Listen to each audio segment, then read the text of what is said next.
So the next step that we're going to do is we are going to transfer our contour lines from that photograph onto our painting paper. So last class you should have outlined in Sharpie, then you needed to turn it over on the back side, and you wanted to kind of shade everything in solid and dark over the top of your Sharpie line, because now what we're able to do is make a print.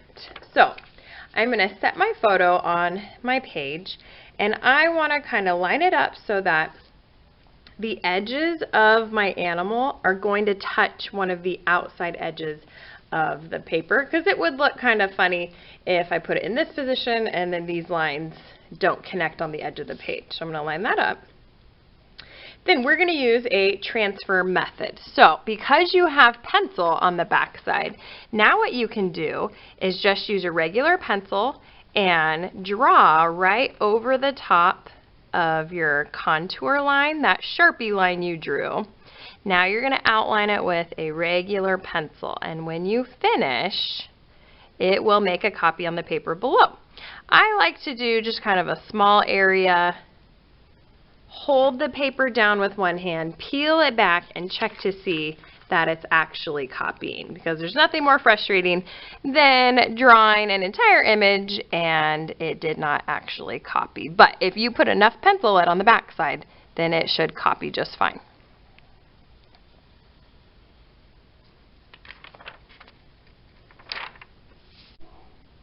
Okay, when I finish, I'm going to take my foot off, and now I should see the contour lines of whatever that animal was that I chose to work with. So this assignment, the next step, you need to figure out how you're going to divide the inside portions of your animal into at least 10 different sections or shapes that are going to get the pattern put on top. So 10 is the minimum that you're going to work with. So I would look at the natural spaces that were created and see how many naturally are there. But then I would also look at the bigger areas and break those into some smaller shapes. So like right here, this whole back of my dog is one big piece. So I'm just going to lightly break it up into a few more sections, and maybe I break this up into some sections.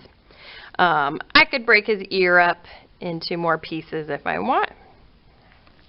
So you have to have at least 10 individual sections that you're going to be putting patterns in. Now you can always break these into smaller areas if you decide that you need smaller bits to work with. So once that is finished, then you're going to set that to the side.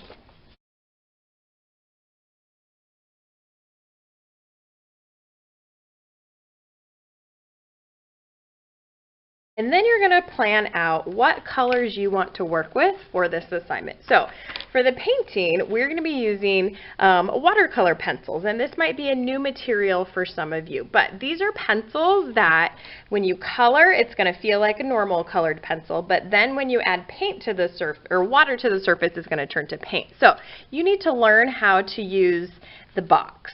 So the way that you open the box, you're going to put a hand on the bottom of the box to hold it still, and then you're going to grab this tab and you're just going to pull. This is a tray that slides out from the box. So I only open it about halfway. Then now you can see all the color options that you have to work with. So you may work with realistic colors, or you may choose to work with unrealistic colors, or we call that expressive colors. It does not matter to me the route that you decide to go. But what you want to decide is what colors you want to work with for this assignment. So what I'm going to give you is a practice piece of watercolor paper. Watercolor paper is thicker and heavier so that it can receive the water and the paint and the paper not fall apart. So all I want you to do on this piece of paper is sample what the colors look like. So I would pick out the colors you think you want to work with, and then I want you to get the feel of using the pencil. So I would color just with your regular hand pressure to see how that looks. And then I would change your hand pressure to create value. Now I'm pushing down as hard as I can, and you can see the difference in value immediately just by changing my hand pressure. So you need to decide, do you want 10 different colors in your animal?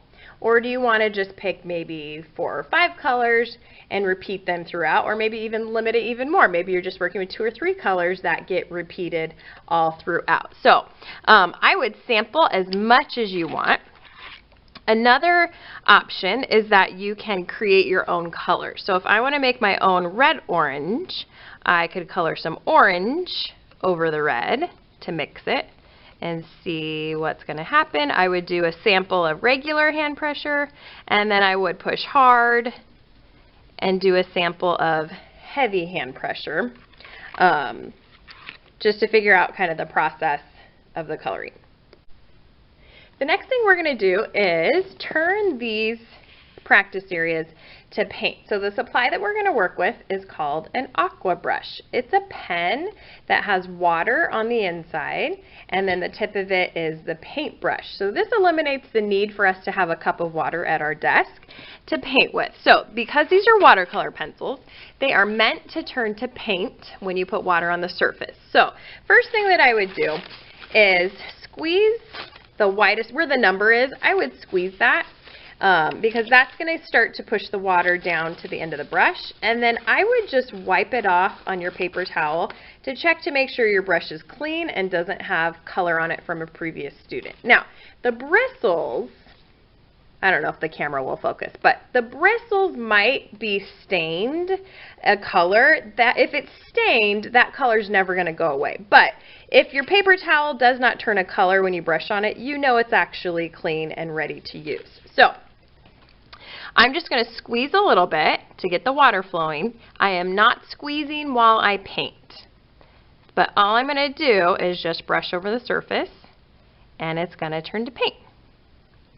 Then I'm going to brush over the surface, and it's going to turn to paint. When you see that the surface is no longer turning to paint, that's when you know it's time to squeeze to get a little more water to come to the end of the brush. So I would clean your brush definitely between colors that are very, very different. So I'm going to wipe my brush off on the paper towel. I can see my paper towel turn red. When it no longer turns red and it's just the water, now I know my brush is clean.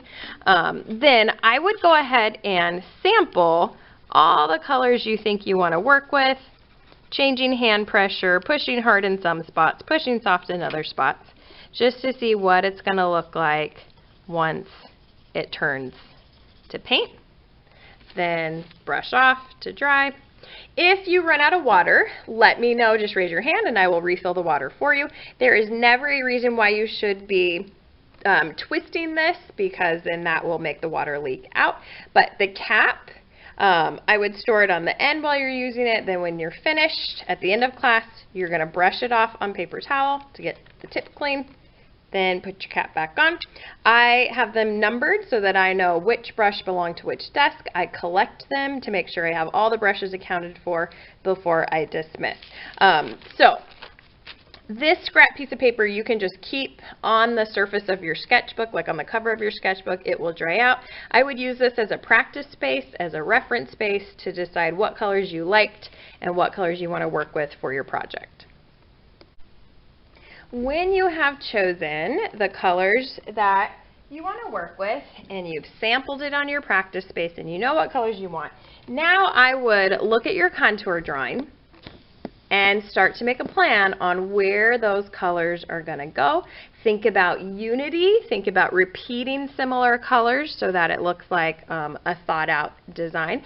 So I'm going to be working with the warm colors for my example. So I'm just going to start to shade in with my pencils inside those shapes that I drew on my paper. So it's just like a normal colored pencil. I want to shade it kind of thoroughly.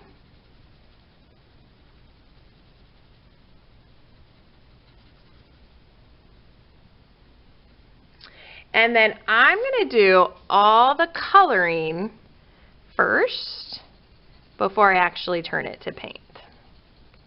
Because once you start painting, if this ear was wet And then I get my color pencil and I try to color this space. My hand's going to be smearing and smudging the wet piece right here. So that's why I'm just going to start by coloring inside all my individual shapes first. And maybe I go back to, maybe I want the yellow here.